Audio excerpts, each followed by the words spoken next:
On an August evening in 1968, in the parking lot of the Marshall County VFW Hall, a 23-year-old war hero learned what his sacrifice was worth to the people he'd fought to protect. Billy Harding had been home from Vietnam for 6 weeks. He had spent 3 months in a military hospital before that, learning to live with what the mortar round had taken from him, his left arm, gone from 4 inches below the shoulder, nothing left but a stump that still ached in ways the doctors couldn't explain. He had come to the VFW hall for a meeting about his father's farm. His father, William Sr., had suffered a stroke in the spring, while Billy was still overseas, still fighting, still whole. The old man couldn't farm anymore. Someone had to take over the 320 acres that the Harding family had worked for 3 generations. Billy intended to be that someone. He had dressed carefully for the meeting.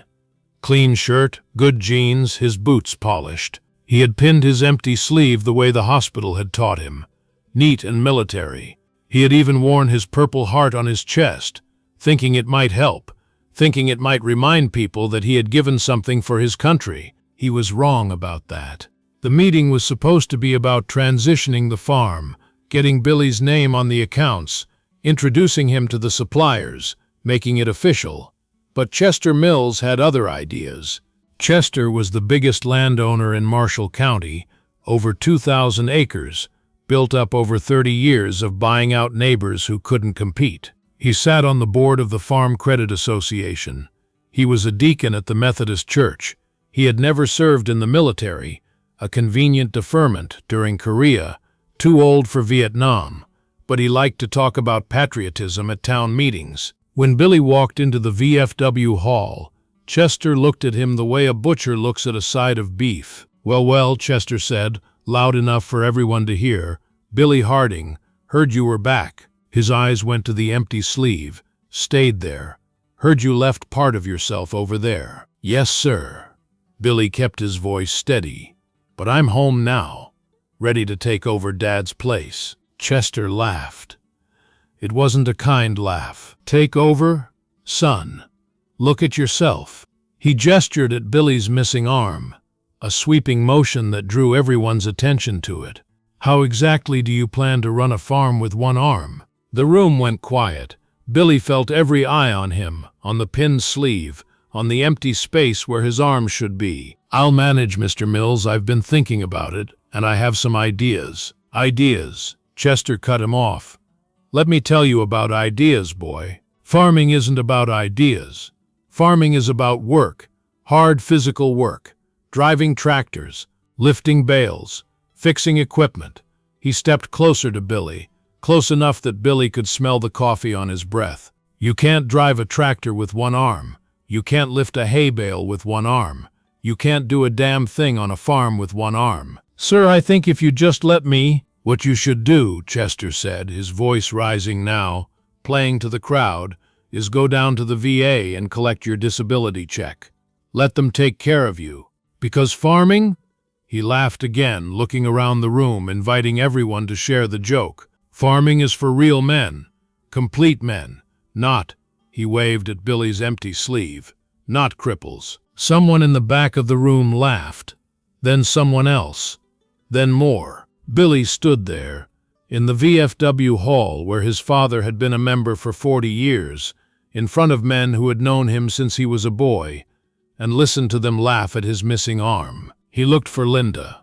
His fiancée was supposed to be there. They had talked about it, about how she would support him, how they would build a life together on his family's land. He found her at the back of the room, near the door. She wasn't laughing, but she wasn't defending him either. She was looking at the floor, her face red, her hand covering her mouth. She looked ashamed. Not for him.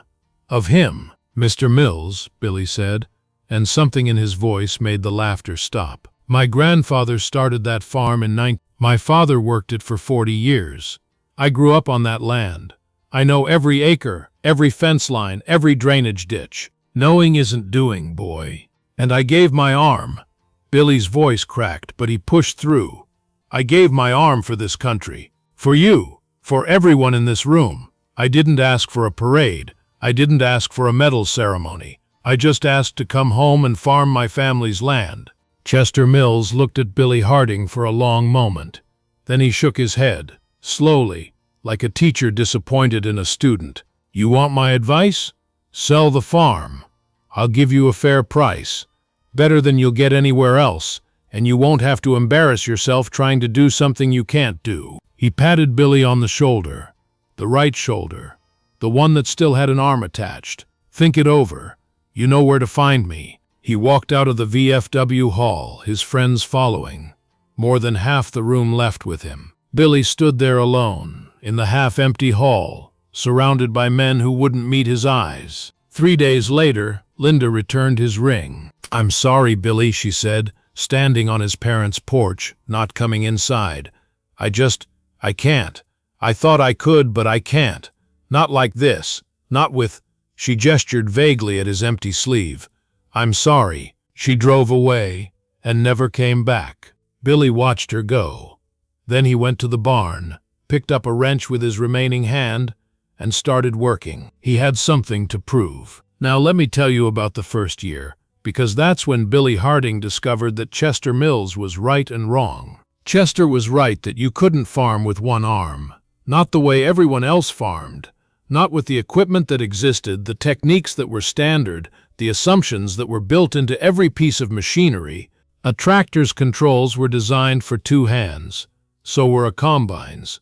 So were most implements, the hydraulic levers, the gear shifts, the steering wheels that required constant correction.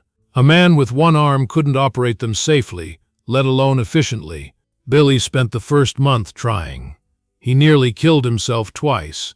Once when the tractor lurched, and he couldn't correct fast enough. Once when a power takeoff almost grabbed his remaining arm because he didn't have a second hand to keep his balance. By September, he understood the problem, and by October, he had started solving it. Billy Harding had always been good with his hands, both of them, when he'd had both. In high school, he'd rebuilt a 1950 Ford truck from scrap. In the Army, he'd earned a reputation as the guy who could fix anything. Even in the hospital, he'd spent his recovery time sketching, thinking, designing. Now he put that talent to work. The first invention was simple, a steering knob that clamped onto the tractor's wheel, allowing him to turn it with one hand. Farmers had been using them for years, but Billy modified his, added a groove for his fingers, a grip that wouldn't slip even when his hand was sweaty or covered in grease. The second invention was more complex, a system of hand controls that consolidated the tractor's functions, throttle, clutch, hydraulics, into a single lever that could be operated with one hand and one foot. It took him 3 months to design and another 2 to build, working alone in his barn through the winter, teaching himself welding and machining from library books. By spring of 1969, Billy Harding was farming again. Not well. Not efficiently. Not the way Chester Mills farmed, with his crews of workers and his brand new equipment, but farming.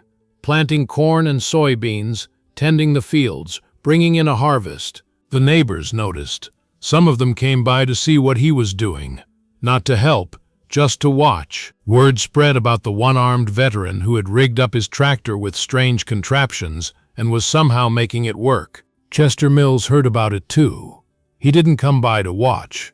He just waited for Billy to fail. But Billy didn't fail. Let me pause here and ask you something. Have you ever had everyone tell you that you couldn't do something? Not just doubt you, but actively tell you to give up, to quit, to accept your limitations. Most people, when they hear that, eventually believe it. They give up. They tell themselves that the doubters were right, that they should have listened, that they were foolish to try. Billy Harding never believed it. Not once. Not for a single day. He believed in something else. He believed that every problem had a solution, and every obstacle was just a design challenge waiting to be solved. A one-armed man couldn't lift hay bales. Billy designed a mechanical lift that attached to his tractor, allowing him to move bales without ever leaving the seat. A one-armed man couldn't repair fences. Billy created a fence post driver that could be operated with one hand and one foot, driving posts faster than most men could do with 2 hands and a sledgehammer. A one-armed man couldn't operate a combine.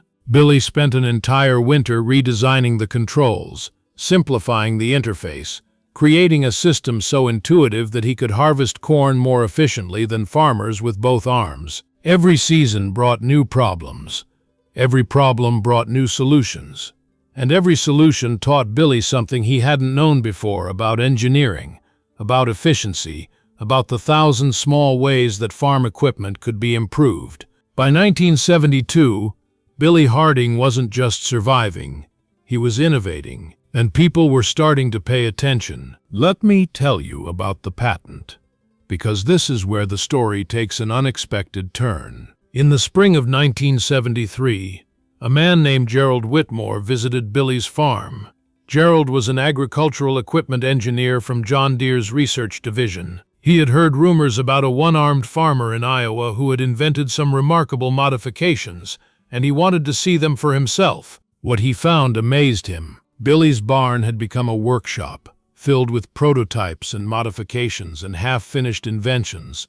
The tractor control system alone was revolutionary. Simpler, more intuitive, more efficient than anything John Deere had developed.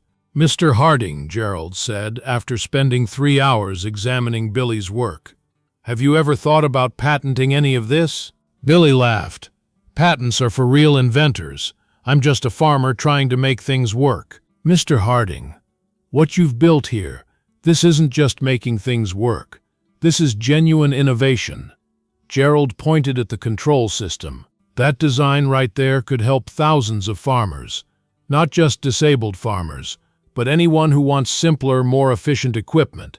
Have you thought about licensing it?" Billy hadn't thought about it. He had been so focused on surviving, on proving Chester Mills wrong, that he hadn't considered what his inventions might mean to anyone else. "I don't know anything about patents," he said. "Then let me help you," Gerald said. "I know people, patent attorneys, equipment manufacturers. If these designs are as good as I think they are, you could be looking at real money, licensing fees, royalties, enough to expand your operation, hire help, maybe even," he smiled, "maybe even buy out some of your neighbors." Billy thought about Chester Mills, about the laughter in the VFW hall, about Linda driving away without looking back. "Tell me more," he said. Over the next 2 years, with Gerald's help, Billy filed patents on 7 different inventions. The one-hand tractor control system, the hydraulic bale lift, the simplified combine interface, a modified grain auger, a fence post driver, a one-handed tool system for implement maintenance, and something he called the adaptive hitch, a design that made attaching implements faster and easier for anyone, disabled or not. The first licensing check arrived in March of 19. It was for $4,200. Billy looked at that check for a long time. It was more money than his farm had earned in the previous year, and it was just the beginning. By 1976, his inventions were being manufactured by 3 different equipment companies.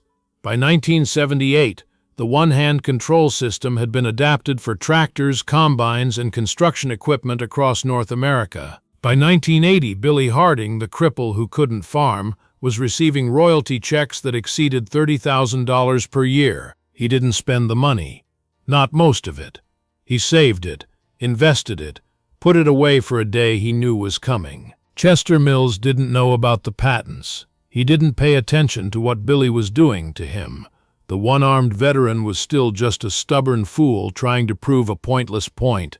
Chester had bigger concerns: expansion, acquisition, the empire he was building acre by acre, and debt. Chester Mills was building his empire on debt. Let me tell you about the farm crisis, because this is where patience became power. In 1979, the agricultural economy looked invincible. Land values were at record highs, grain prices were booming, interest rates were manageable. Farmers were told to expand, to borrow, to plant every acre they could buy. Chester Mills listened to that advice. He borrowed heavily, bought aggressively, expanded relentlessly. By 1982, he owned over 4,000 acres, the biggest operation in Marshall County. He sat on the boards of 3 banks and 2 equipment dealerships. He was by every measure the most successful farmer in the region. Then the world changed. Interest rates spiked, grain prices crashed, land values plummeted. The farmers who had borrowed to expand found themselves underwater, owing more than their land was worth, watching their equity evaporate, struggling to make payments that had seemed manageable just a few years before. Chester Mills was hit harder than most. His debt load was enormous, over $2 million, secured against land that was losing value every month. His monthly interest payments alone exceeded what Billy Harding earned from farming. By 1983, Chester was selling equipment to make loan payments. By 1984, he was selling land, not to expand, but to survive.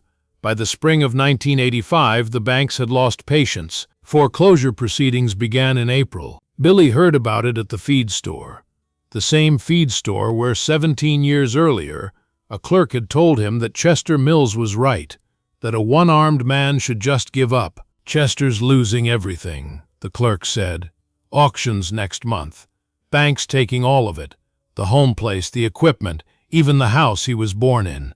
Billy nodded. He bought his feed, loaded it into his truck with the mechanical arm he had designed himself, and drove home to think. That night he sat on his porch, the same porch where Linda had returned his ring, and looked out at his fields. 320 acres, same as always. Not an empire, not a dynasty, just a family farm, worked by one man with one arm, producing enough to live on and banking the rest. The patent royalties had accumulated for 10 years. Combined with his savings, Billy had access to nearly $500,000, enough to do something he'd been thinking about for a very long time. Now let me tell you about the auction, because this is where the story comes full circle.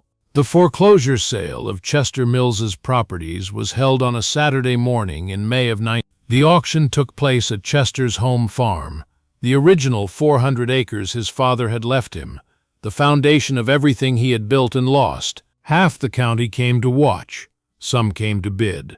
Corporate buyers, land speculators, neighbors looking for a bargain. Most came just to see Chester Mills brought low, the same way they had once come to the VFW hall to see him humiliate a one-armed veteran. The crowd was different now. Many of Chester's old friends were gone, bankrupted themselves, or moved away, or simply too ashamed to show their faces.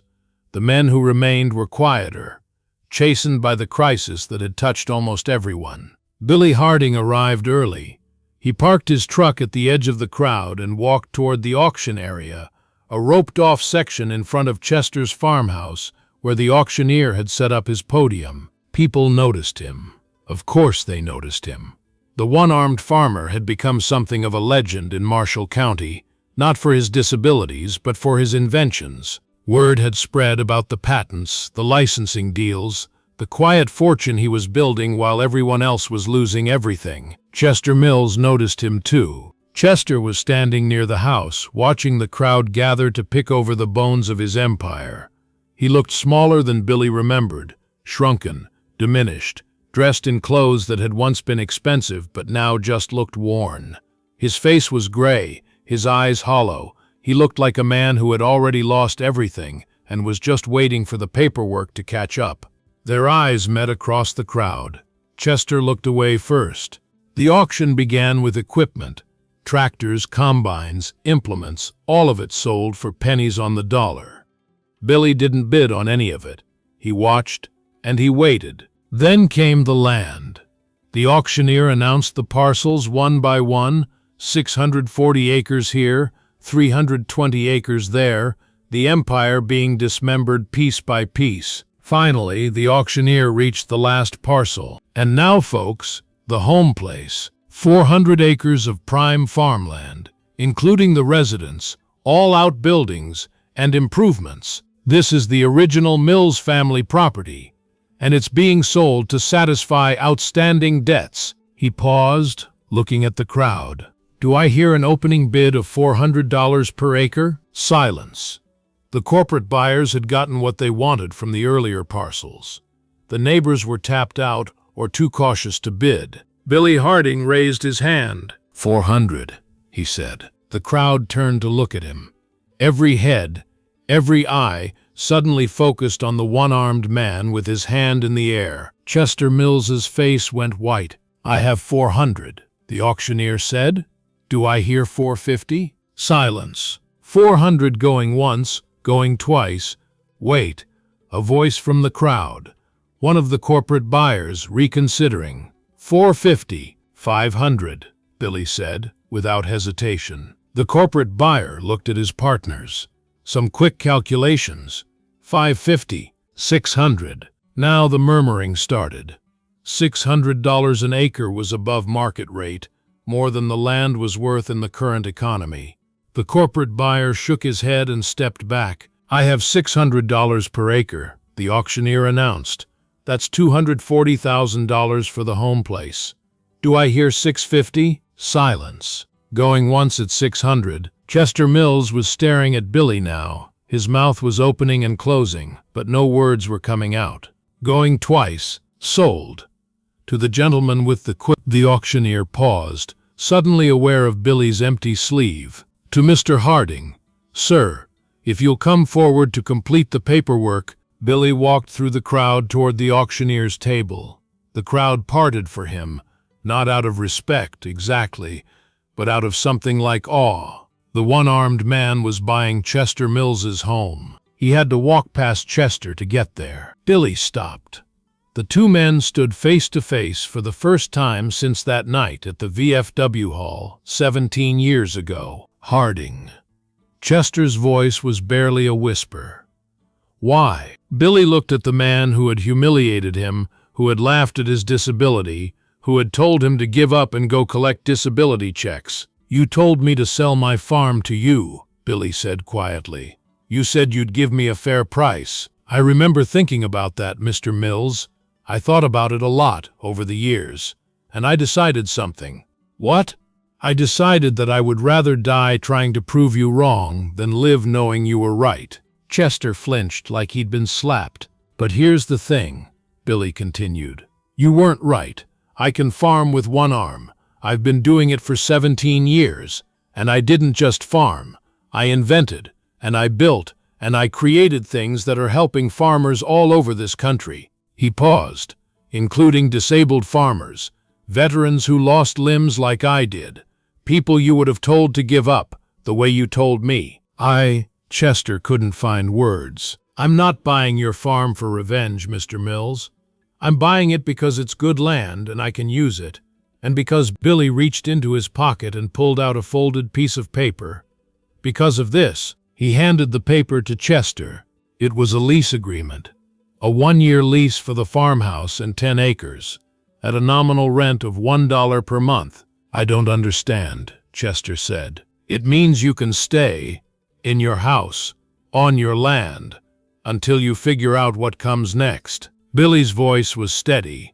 "I'm not going to throw you out the way you would have thrown me out. I'm not going to humiliate you the way you humiliated me.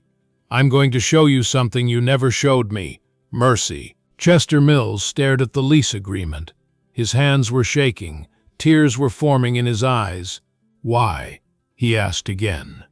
"After everything I did to you." Billy Harding raised his right hand, his only hand, and placed it on Chester's shoulder. "Because proving you wrong was never enough," he said.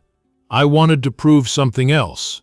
I wanted to prove that losing an arm didn't have to mean losing my humanity, that being treated badly didn't have to make me bad, that I could be better than the people who tried to tear me down." He picked up the auction paddle with his one hand, the same hand that had invented 7 patented designs, that had built a fortune from nothing, that had just purchased his tormentor's home. "I'm better, Mr. Mills. Not because I have more money or more land, because I have something you never had." "What's that?" "The ability to forgive." He walked to the auctioneer's table and signed the papers. Behind him, Chester Mills sank onto the porch steps of the house that was no longer his, holding a lease agreement that offered more grace than he had ever shown anyone. And the crowd watched in silence, understanding that they had witnessed something more than a foreclosure sale. They had witnessed a man's character. Let me tell you about what happened after, because this story doesn't end with a signature. Chester Mills did stay in the farmhouse. For 3 years he lived there as Billy's tenant, watching the one-armed farmer work the land that had once been his empire. Something changed in Chester during those years.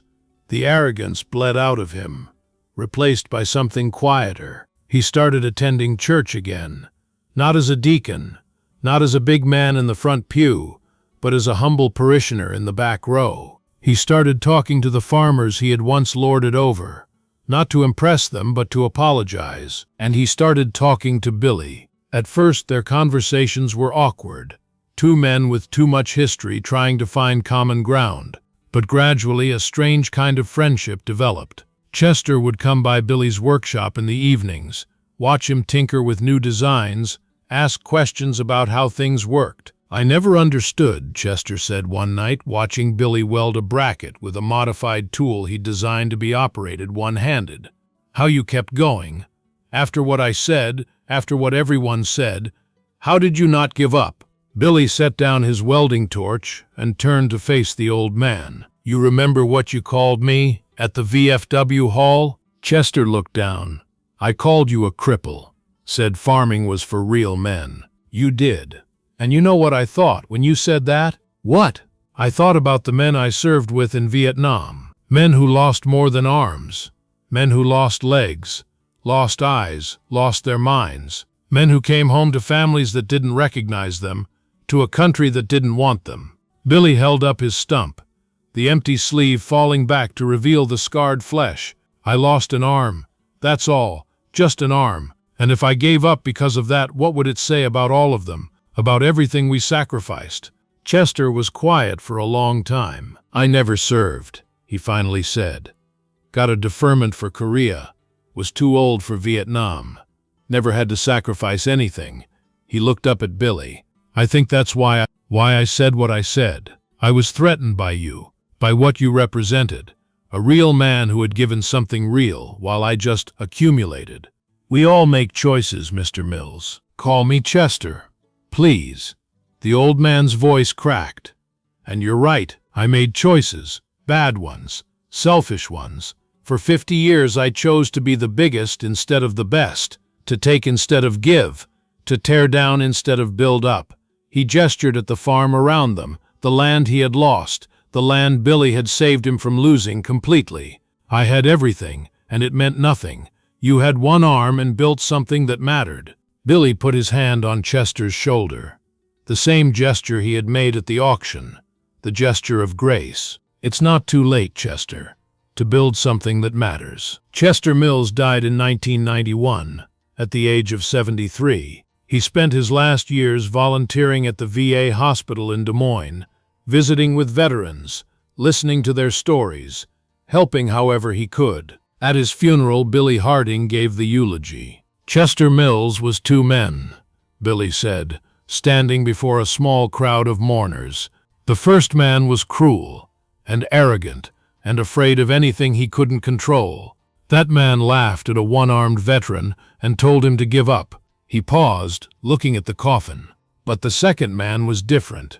The second man learned humility the hard way. He learned that empires built on pride fall apart, and that the only things worth building are the things we give away." Billy held up his one hand. "The second man became my friend. He became a comfort to veterans at the VA hospital. He became someone I was proud to know." He looked out at the crowd, many of them the same people who had laughed at the VFW hall all those years ago. "We all have both men inside us, the one who tears down and the one who builds up, the one who laughs at others and the one who helps them rise." Chester Mills spent 50 years being the wrong man. He spent his last 6 years being the right one. Billy's voice caught, but he pushed through. "I forgave him a long time ago. I hope you can too." Let me end this story where it began, at the VFW hall on an August evening, with a young man's whole future ahead of him. Billy Harding is 79 years old now. He still lives on the farm he refused to sell, though his son runs most of the operation these days, both arms intact, but using plenty of his father's inventions. The patents have earned Billy over $2 million in his lifetime. He donated most of it to the VA hospital where Chester volunteered to agricultural programs for disabled veterans, to scholarship funds for the children of farmers who lost everything in the crisis. Every August, on the anniversary of that night at the VFW Hall, Billy drives to the old building. It's a community center now.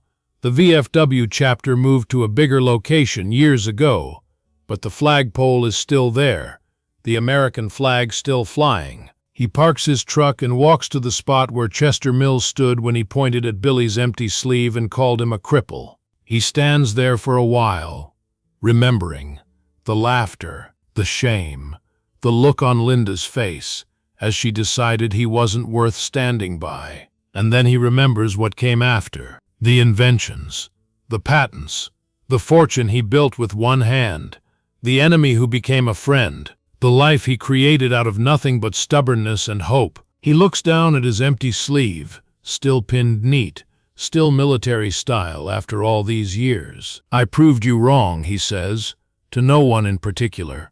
To Chester maybe, to Linda, to everyone who ever told him to give up. "I proved you all wrong." But that's not quite true, and Billy knows it. He didn't prove them wrong. He proved something better. He proved that being right isn't the same as being good, that winning isn't the same as living well, that the best revenge isn't success, it's becoming someone worth being. Billy Harding lost an arm in Vietnam. He came home to mockery, abandonment, and doubt. He spent 15 years inventing, building, surviving, and then he spent the rest of his life being kind. That's the real victory. Not the money, not the land, not even proving Chester Mills wrong. The real victory is becoming someone who can forgive. Even with one arm, Billy Harding reached out and lifted people up. That's all any of us can do, really. Reach out, lift up, keep going. One hand is enough.